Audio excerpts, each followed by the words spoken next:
ಸ್ವಲ್ಪ ಎದೊಳೋದು ಲೇಟ್ ಆಯ್ತು, ಹಂಗಾಗಿ ನಮ್ಮ ಕರಿನ ಲೇಟಾಗಿ ಕ್ಲೀನ್ ಮಾಡ್ಕೊಂಡು ಫುಲ್ ಗಬ್ಬೆದ್ದೋಗಿದ್ದ.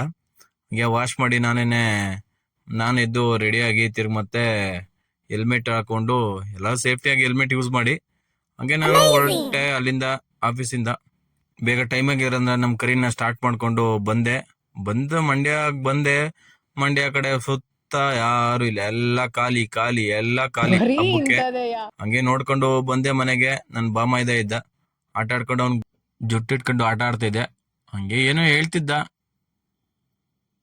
ಆಮೇಲೆ ಹಾಗೆ ಹೊಡೆದಿ ಬೈದು ಅಳಿಸಿ ಅವನ ಪ್ರಾಣ ಹಿಂಡಿ ಮತ್ತೆ ಅವ್ರ ಮನೆ ಕರ್ಕೊಂಡೋಗೋಣ ಅಂತ ಬಾಯ್ ಮಾಡಿ ನಮ್ಮ ಅಮ್ಮಂಗೆ. ಹಂಗೆ ಕರ್ಕೊಂಡು ಹೋಗ್ಬೇಕಾರೆ ಲೋಫರ್ ನಿದ್ದೆನೆ ಮಾಡ್ತಿದ್ದಾನೆ ಗಾಡೀಲಿ. ಹಂಗೆ ಕರ್ಕೊಬಂದೆ, ತಿರ್ಗಿ ಮತ್ತೆ ರಿಟರ್ನ್ ಕರ್ಕೊಬಂದು ನಮ್ಮ ಅಪ್ಪಂಗೆ ಕೀ ಕೊಟ್ಟೆ, ಓಡ್ಸಪ್ಪ ನನ್ನ ಬೈಕಾ ಅಂತ. ನಮ್ಮಪ್ಪ ಆಗಲ್ಲ ನೀನೇ ಓಡಿಸು ಅಂತಿದ್ರು.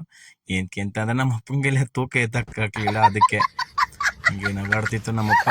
ಆಮೇಲೆ ತಿರ್ಗಿ ಮತ್ತೆ ನಮ್ಮ ಹೊಲಕ್ಕೆ ಹೋಗೋಣ ಅಂತ ನಮ್ಮ ಅಮ್ಮನ ಕರ್ಕೊಂಡು ಹೊಲಕ್ಕೆ ಬಂದೆ. ಹೊಲ ಎಲ್ಲ ಒಣಗೋಗಿತ್ತು ಆಲ್ಮೋಸ್ಟು. ಹಂಗೆ ನೋಡ್ಕೊಂಡು ನನ್ನ ಕರಿನ ಜೊತೆ ಬಂದಿದ್ದೆ. ನಮ್ಮಮ್ಮ ನೀನು ಕಪ್ಕಾಗ ಹೋಗ್ತೀಯ ಅಲ್ಲೇ ಇರು ಅಂತ ಅಂತು. ನಮ್ಮ ಸಿರಿ ಹಂಗೆ ಕುಣ್ದಾಡ್ತಿದ್ಲು. ಹಾಗೆ ಬಂದು ಸಂಜೆ ಹಬ್ಬಕ್ಕೆಲ್ಲ ತಯಾರಿ ಮಾಡ್ತಿದ್ದ. ನಮ್ಮ ಅಣ್ಣ ಟಮಟೆ ಹೊಡಿತಿದ್ದ, ಆದ್ರೆ ಹೊಡಿಯಕ್ ಬರ್ಲಿಲ್ಲ, ಆದ್ರೂ ಹೊಡಿತಿದ್ದೆ ಚೆನ್ನಾಗೆ. ಹಂಗೆ ನೋಡಿ, ಇದೇ ನಮ್ಮ ಊರು, ಇದೇ ನಮ್ಮ ಏರಿಯಾ.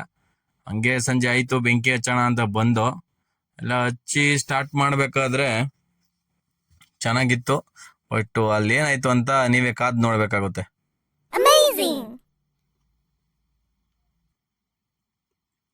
ಹಂಗೆ ಎಲ್ಲ ದಗ ಅಂತ ಉರಿಯೋ ಟೈಮಲ್ಲಿ ಸೈಡಲ್ಲಿ ಹಾಸಿ ಎತ್ಕೊಂಡು ಬಂದ್ಬಿಟ್ಟು ಏನೂ ಮಾಡೋಕ್ಕಾಗಲಿಲ್ಲ.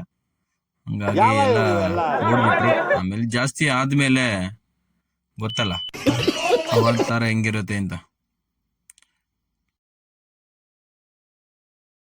ಇವತ್ತಿನ ಕತೆ ಇಷ್ಟೇ. ಲೈಕ್ ಮಾಡಿ, ಶೇರ್ ಮಾಡಿ, ಇಷ್ಟ ಆದರೆ ಫಾಲೋ ಮಾಡಿ.